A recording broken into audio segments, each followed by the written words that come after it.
In the winter season, around December 25th, the people celebrated the winter solstice. And so the winter solstice would come about all the way to around January 6th or so. And so the people of the north would celebrate different holidays, have different occasions based upon the winter solstice. In the wintertime, there is a period. In the winter season, around December 25th, the people celebrated the winter solstice. And so the winter solstice would come about somewhere from December 21st all the way to around January 6th or so. And so the people of the north would celebrate different holidays, have different occasions based upon the winter solstice. In the wintertime, there is a period where there is no light. You are literally in darkness 24 hours of the day.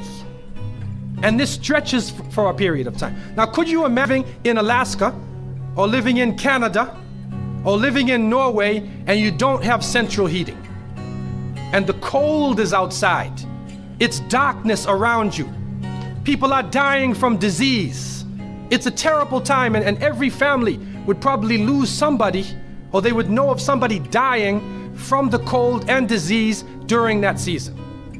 This is the winter solstice. And so when the sun starts to come out, the people now are looking at the sun as a life-giving force. And so during that time, a number of ceremonies were held in northern countries. In the far north was the Feast of the 12 Nights, which stretched from December 25th to January 6th.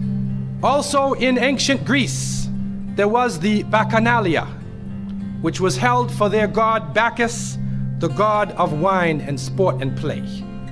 The Romans had the Saturnalia for their god Saturn, their main sun god Saturn.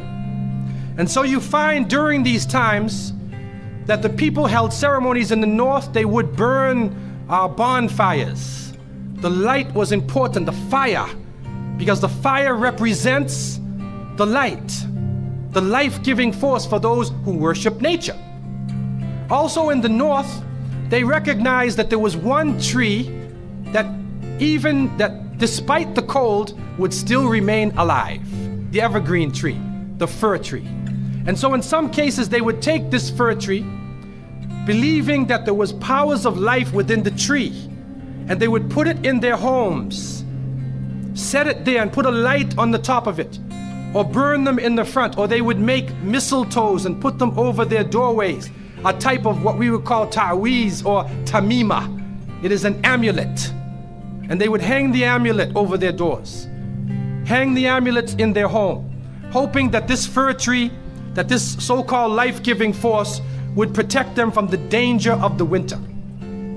And so their ceremonies developed around this. And this went on for hundreds of years. We also find in the ancient northern countries, and the Druids of the north, they carried out special ceremonies surrounding the mistletoe and surrounding the fir tree and the beliefs, and they would meet within circular areas. And they had a secretive cult that spread throughout the far northern countries. One of the interesting individuals, and you can look this up if you can find it in the dictionaries or encyclopedias, is a man called Mithra or Mithras. This is a very mysterious character. And when you look at history, you find that this individual called Mithra was born on December 25th. His day of the week was the 7th day of the week, that we still call Sunday. He was supposed to be the son of the sun god himself, and they had a special sacrament made up of bread and wine, and they would make this drink during this time, and supposedly he died for the sin people. Sounds familiar, doesn't it? But when you try to find Mithra or Mithras in the encyclopedias, they, through state intervention, erased the name. Why? That is because after the time of Jesus, Isa alayhi salam, when the message began to spread and they went north. And you'll see within historical writings that Barnabas, one of his disciples, met a man named Saul or Paul, who later called himself Paul. Paul said he saw Jesus on the Damascus road. And he went to the disciples, but the disciples turned against Paul. Only Barnabas stayed with him. But when Paul and Barnabas went into Greece, Barnabas left him. Now, what is the reason why they all left him? What are the concepts coming through Paul? Many people say, well, they left him because he was Saul before, and he used to torture the early followers of Isa alayhi salam. But also you can see, and if you look at present-day Christianity, that most of the concepts of the Trinity, of the blood sacrifice, the original sin, and most of the concepts which relate to more than one God are coming through Paul. The preachers are quoting Paul sometime more than Jesus during their sermons. And so Barnabas left Paul. And somewhere in the earth, in Rome or Greece, somewhere in that area, those missionaries who were teaching the teachings of Jesus, Isa alayhi salam, met with this force coming from the north. And so you will see in ancient Roman history that in some cases the Roman emperor would go out to the Colosseum and the gladiators would be fighting each other. Gladiators sounds like one of our football games. They would go to the Colosseum, right? And the gladiators would fight. And then if one of the gladiators was down, and they would look at the emperor, should I kill him or not? And if he wanted to kill him, he would say, he would go like that, right? You know, that sign down. If he said keep him alive, he go like this. You know how we use it today? Yes. Okay? He gives that sign. Okay? One of the terrible things happening during these rituals at the Colosseum is that they would bring the Christians out, literally men, women, and children, and feed them to hungry animals. They would take a hyena or a wolf or a lion and get it hungry and crazy and beat it and throw raw meat at it and then send it out on the people, and they would literally cheer and watch as the animal ripped the bodies apart. This is a terrible culture. Tear the bodies apart. And so somewhere along the line, somebody who couldn't take the torture, who felt that maybe we can win these people over, made a compromise. And you start to see changes going on from the early part of the Christian era in Southern Europe, where the major ceremonies held by the nature-worshipping people are combined with Christian names and Christian ceremonies, and therefore what comes forth with the two streams coming together, where you get a monotheistic name or a monotheistic character with a pagan ceremony. And so the mixture of this together is what is giving us the present day holidays that we see. Number one, we understand that Isa alayhi salam, according to the different reports of the different scholars in many religions, he was not born in the cold weather. History shows us that he was born during the warm weather. Even in the Christian traditions, they have the belief that the shepherds were tending their flocks outside. And in Palestine, you cannot keep your flocks outside. In the wintertime, in the evening, you bring them in because it's cool at night. And so it was the warm weather. It was also the time of the taxes in the north.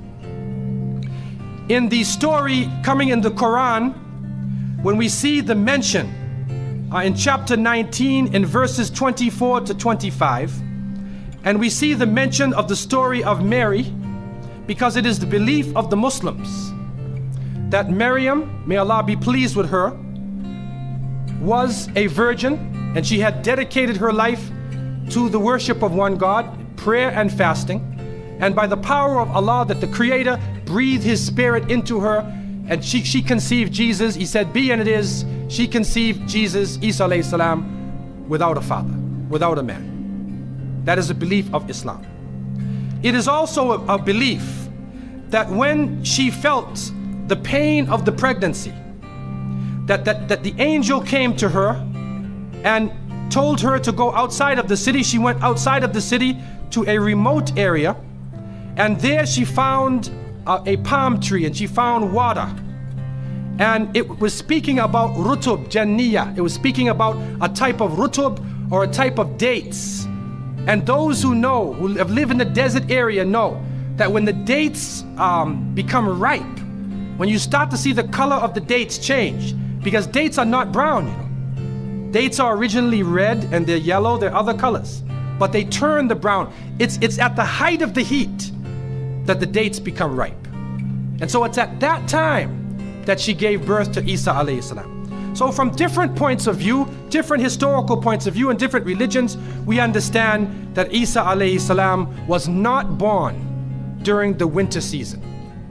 He was born in the warm weather. So who was it that was born? He's coming out on December 25th, which is not the birthday of Isa alayhi salam, has nothing to do with Christianity. It is the time of the Bacchanalia and the Saturnalia, and he is representing riotous fun, drunken revelry. And so what happens on Christmas, the Christmas season, especially in America?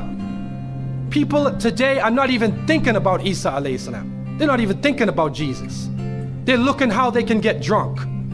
On Christmas, what is going on? In the Caribbean and many parts, if they offer you a Christmas pudding or Christmas pie or Christmas drink, watch out.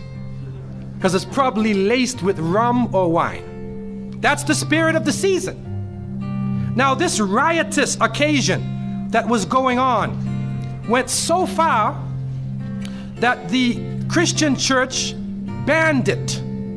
And the Church of England, according to historical sources, actually banned it all the way to 1647. It was prohibited in England to celebrate Christmas because they saw Christmas as being a pagan holiday. This is an official position taken by the Christian church, the Church of England, who were known at that time as Puritans. What happened was an individual was superimposed. A name was superimposed.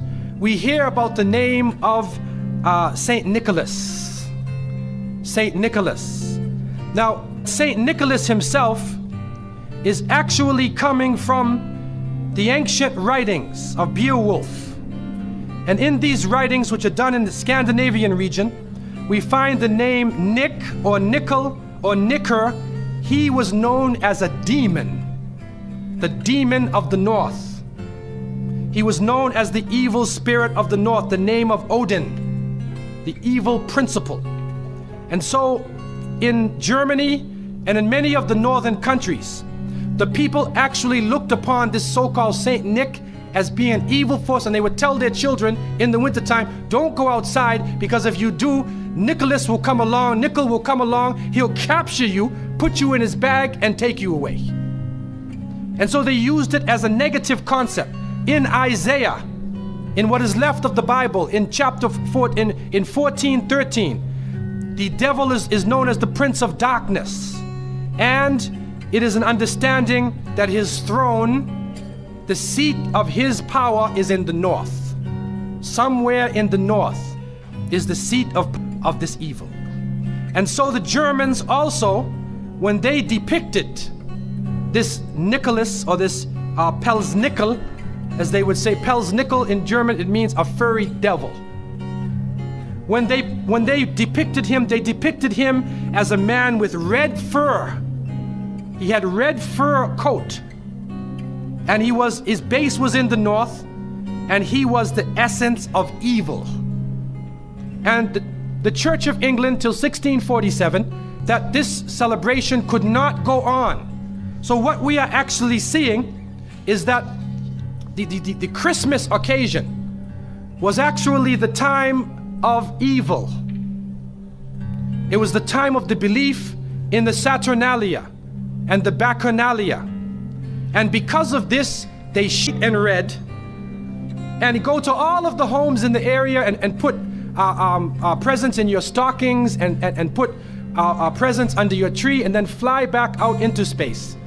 And the father, the poor father who sweat and toiled all year to get you the presents, gets no credit for the present given to the child. St. Nicholas comes down the chimney, gives you this present, flies off into the night. And many of us were raised thinking, believing in this. Some of us would sneak into the night and look and see our father putting the present under the tree. We knew, but you went along with it, and the people say, well, you want to stop the children from having fun? What kind of people are you? But what are you teaching the children? You are using the name of Jesus, using the name of Isa alayhi salam, and you are using a figure who historically is the devil. The devil himself, wal-iyadhu billah.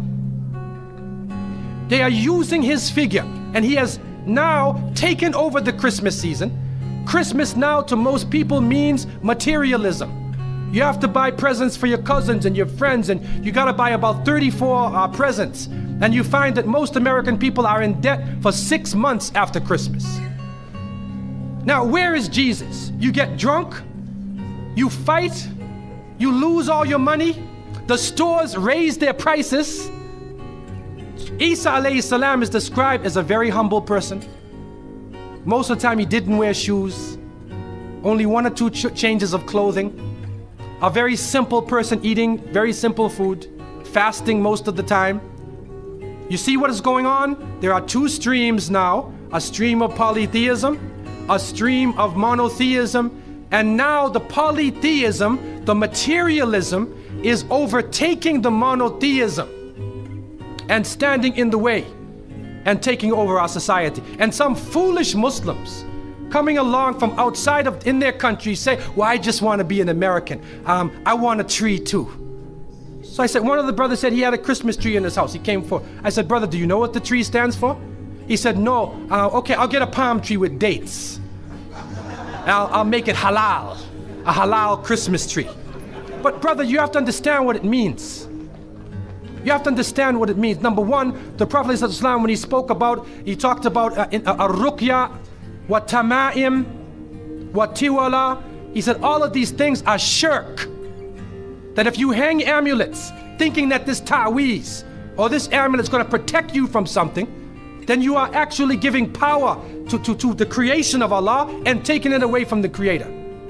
If you think that by making some spells, going to a magician and asking them to put a spell on someone, you want to get married, so you go to the Sahir and say, put a spell on Ali, I want to marry him. Put a spell on Zainab. What kind of marriage are you going to have if you go to the magician?